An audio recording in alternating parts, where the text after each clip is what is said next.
Thanks for joining us for 9 News at Noon. I'm Jennifer Meckles, in for Sam Shocker. Protests and boycotts are happening across the country today, including right here in Denver. A nationwide stand against the Trump administration's enforcement of immigration policies. In about 2 hours, people plan to gather at Alma Lincoln Park in Denver. And across the metro, schools are closed today. Some businesses have also closed, and many others are fundraising. Activists are calling for people to not go to school or work or shop today. All this follows federal agents killing Renee Good and Alex Preddy, both of whom had ties to Colorado, those deaths happening in Minneapolis. Their deaths are now under investigation. School district leaders here in Colorado say there were such a high number of staff call-outs today, some of them couldn't hold class. In Aurora Public Schools and Adams 14, those districts canceled classes for all students.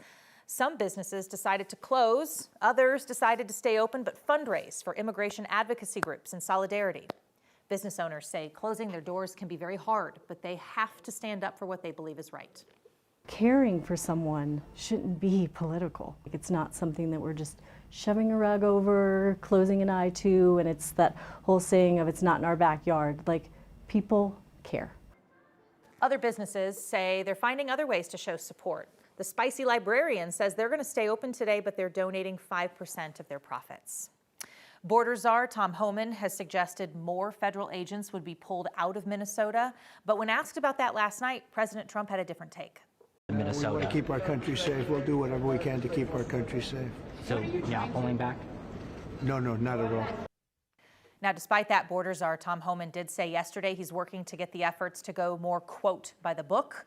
He also said he's had positive conversations with leaders in Minneapolis.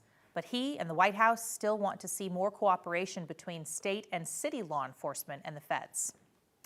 Former CNN journalist Don Lemon and 3 other people have now been arrested in connection with anti-immigration protests that ultimately disrupted a church service in Minnesota.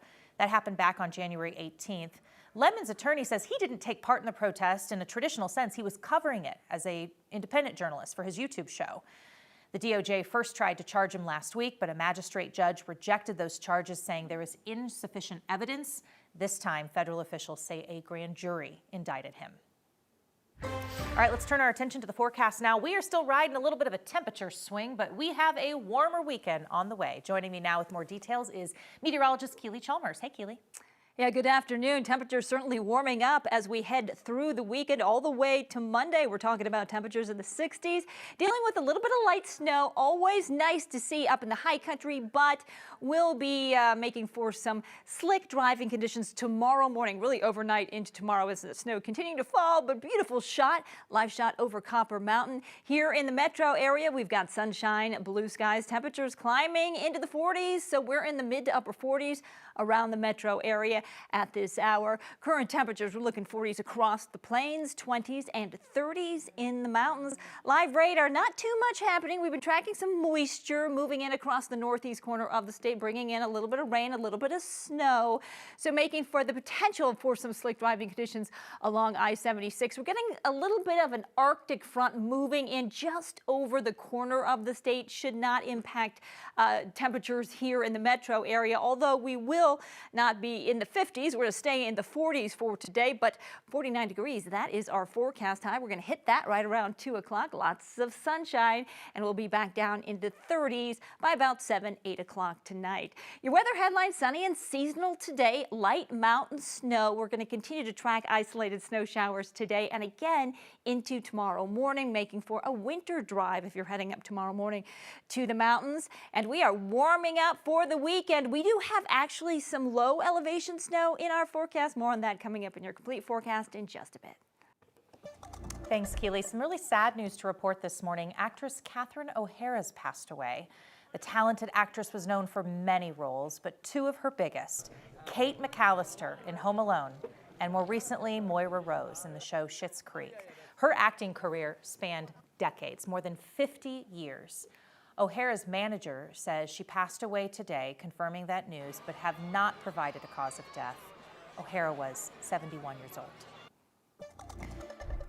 Two people got hurt this morning in a house fire in Aurora. One has serious injuries, the second has minor injuries. Aurora Fire posted on their social media just after 7:30 that they were on the scene of a home at Caspian Place near Iliff and Chambers.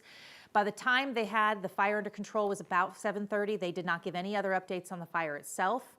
Fire officials said 4 residents were evaluated. 2 people went to the hospital for treatment. The cause of that fire is under investigation.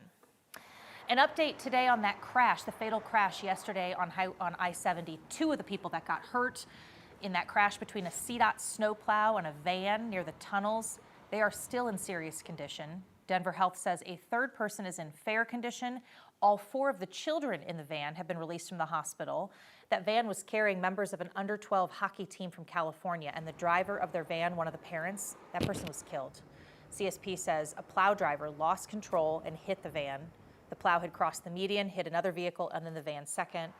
An investigation is now underway. It has been months since a woman was attacked on part of the Highline Canal Trail in Aurora. Now there's a man behind bars accused of sexual assault. 21-year-old Jack Kaidev, accused of attacking a woman in Expo Park last May. That woman told officers she was walking, it was around 6:30 in the morning, and then a man she did not know attacked her from behind. She says she was able to fight him off and then warn other women in the area. Police say that arrest all came thanks to a Crime Stoppers tip. A 3rd Denver police officer fired after joking about shooting immigrants has now gotten a new job with a different police department in the metro. There was a group text chat of about 40 police officers leaked nearly 2 years ago, and that thread got Scott Persichetti, Rodrigo Basurto, and Megan Joy. All of them got fired from this. Persichetti was the first person to get rehired several months ago as a school resource officer in Keensburg. Then the city of Sheridan hired Basurto as an officer, and yesterday we learned that Sheridan police also brought Joy onto the department. The city's mayor says she hired her knowing her termination situation, but believes she's learned her lesson. Here in Denver soon, you will not be seeing Bird and Lime scooters anymore. Instead, there will be a new company called Veo, operating shared scooters and bikes all around the city. Some people, though, are concerned this could really hurt those who rely on these scooters. Lime says about 30,000 Denver riders are enrolled in an affordability program. Bird reports more than 1,100 low-income participants use scooters as their primary transportation. The city of Denver says these equity programs will continue and actually expand under Veo, and that protecting access for income-qualified riders is the top priority in this transition. Advocacy groups, though, and current operators, they say they're nervous. To get a new program started up, whether it's a Lime Access or really any program, takes a lot of time to kind of navigate that new information. Veo says free riding will not be going anywhere. There are plans for outreach, early enrollment, and partnerships with community organizations to prevent any gaps in service.